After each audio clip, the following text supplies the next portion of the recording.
Our estimated flight time today will be 3 days. Future passengers of the world's longest aircraft, Airlander 10, won't get to their destinations quickly, but they will surely do it in style. Nicknamed the Flying Bum for its unconventional exterior, this plane will feature plush ensuite bedrooms, an onboard altitude bar, and glass flooring with horizon-to-horizon views. Airlander 10 won't even need an airport. It can take off and land from any flat surface, be it land, sand, water, or ice, using pneumatic skids. It will also be friendly to the environment with less emissions and is supposed to become the safest form of air travel. This 300-foot-long engineering marvel is part airship, part helicopter, and part plane. Other aircraft use one of the various methods to maintain flight: buoyancy, vertical thrust, or lift. Blimps, helicopters, and planes mostly rely on buoyancy, vertical thrust, and lift respectively. But our bum plane incorporates all three of these principles. First comes buoyancy. Airlander uses a massive amount of helium, a material less dense than air. It helps aircraft like blimps and zeppelins take off, just like how a helium-filled balloon ascends. And because helium is buoyant on its own, our hero can float effortlessly. Airlander stores its helium in several compartments for safety and also has 4 325 horsepower engines and requires way less power compared to conventional aircraft, like the Boeing 787, which makes it more energy efficient. But this buoyant aircraft is limited in payload, up to 10 tons.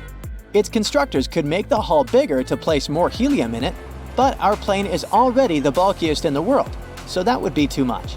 To help with this, the Airlander 10 is equipped with 2 vertical thrusters, like those on helicopters. They direct the air downwards, lifting the aircraft. And then there's lift, which plays a crucial role in the aerodynamics of flight. To get lift, you need air zipping over and around the wing, creating a force. Even though the Airlander might not have monster engines like a big jetliner, its huge hull gives plenty of space for air to do its thing and help it lift off. This unique hybrid aircraft has run several successful test voyages, so you can consider it a real thing. It will be a customizable transformer, good for passenger travel, cargo transport, extended flight operations, or scientific goals.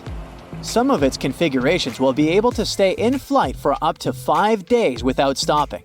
It could be really useful for research missions. And the designers plan to build an even bigger Airlander 50 with a capacity of 50 tons of payload. In the early days of aviation, there were no computer simulations to test the design, so there were some pretty crazy plane models built. Italian designer Gianni Caproni wanted to create an aircraft to transport 100 passengers across the Atlantic with comfort and style. His brainchild, Ka-60, had 9 wings arranged in 3 sets of 3. It had 8 engines, all serviced by mechanics in flight. There were panoramic windows along both sides of the long cabin for passengers sitting in 2 wide rows to enjoy the views of the world below. It had a rounded nose, an integral flight deck, and a streamlined seaplane hull. Once the plane was finished, the pilot was doing test runs on Lake Maggiore to balance the hydroplane. Then, there was probably a boat in its path, or the pilot went too fast, and the plane took off when it wasn't supposed to. It broke up. By the time Caproni arrived at the lake, the pilot had been rescued, but trying to pull the wreckage out only made things worse. So, the plane never got to cross the Atlantic. The French engineers went even further and designed a plane with a body modeled after birds and named it Duck. It was supposed to have a steam engine to power a single tractor propeller to the front of its rotund body. The pilot and landing gear were supposed to be attached by cables and frame underneath the body. This weirdly looking aircraft had an official name, but everyone remembered it as the Flying Pancake because of its saucer-like shape. This design was supposed to make it possible to land and take off in tight areas where regular planes can't fit. The prototype was a success with low takeoff and landing speeds, and the disc-shaped design helped generate lift. The engineers received funding for an improved version, but it came with flaws. When they were corrected, there was no longer a need for this quirky plane. German aeronautical engineer Alexander Lippisch came up with the Aerodyne. It looks like the rear part of an airplane after cutting the whole thing in half, but it could fly on its own. It was considered a vertical takeoff and landing aircraft, the same group as helicopters. It combined lift and thrust using a single unit and flow channel, like a ducted fan. Flaps at the end of the fan would divert the outflowing air. The first Dornier Aerodyne flight took off in 1972. Even though it was a success, the authorities lost interest in it and shelved the project. The Pregnant Guppy, also known as Frankenplane because it was made of parts of other airplanes, has helped NASA on its way to the moon.